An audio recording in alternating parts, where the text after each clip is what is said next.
which is the state police, right? And he was the head of all the kidnaps, and he was in charge of kidnapping, sending the different persons to camps, etc. And all of that came out in the Truth Commission. It's very interesting. So the Truth Commissions and the first trial, the first tribunal to the military justice in 1985 all helped and sort of set the path for the trials now. I think it facilitated a lot the work on that. Regarding the Inter-American Commission and the Plan Coro, they have no involvement. We are judging nationally, so there's no room for international jurisdiction. Chile judges nationally as well. Some countries like Brazil and Uruguay have not judged anyone yet and have not started processes. With Dilma Rousseff, the impeached president of Brazil, she had the will of opening. Of course, she was, as you probably know, she was kidnapped and tortured by the military government.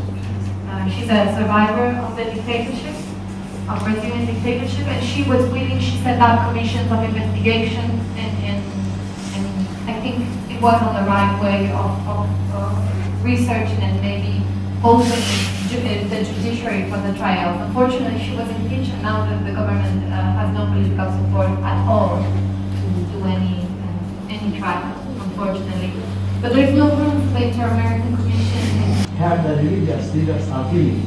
So the Bangladesh government in this particular issue, what should do? And my second question is that the passport country like United States of America, they are disadvantaged, they are not interested to the justice, the integrity and justice in Bangladesh. For this problem, how the Bangladesh government can diplomatically solve it?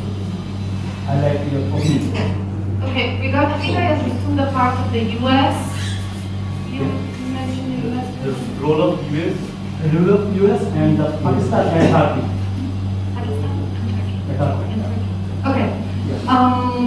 Yeah, but it's a different scenario you have because the genocide was committed by the military of Pakistan, and it's a different country. In our case, the interventions in Argentina were done indirectly by the intelligence agency of the CIA of the US, so it's a bit of a different scenario, as we have to prove the US hasn't opened the files, for example. President Obama promised to open the documents, although some documents, for example, some cables of the Plan Condor or Operation Condor have been, have reached light. But it's a different scenario. So you have another country involved in your genocide, or in the genocide that happened in this territory. How do you deal with that? That's a big question. I think that's the question nobody has an answer for. What I've talked about a little bit is universal jurisdiction. The only way you can try, you can make a perpetrator, a Pakistani perpetrator, sit in trial would be to extradite them. That's not going to happen. Surely Pakistan won't extradite them, especially because Pakistan has the support of the US. And I think that answers part of the other question, is the political and economic interest of the US, unfortunately. So I think Bangladesh has to align with other countries, and recalling these days, I'm recalling Fidel a lot, and maybe we can create an alliance of non-aligned countries again, and rethink and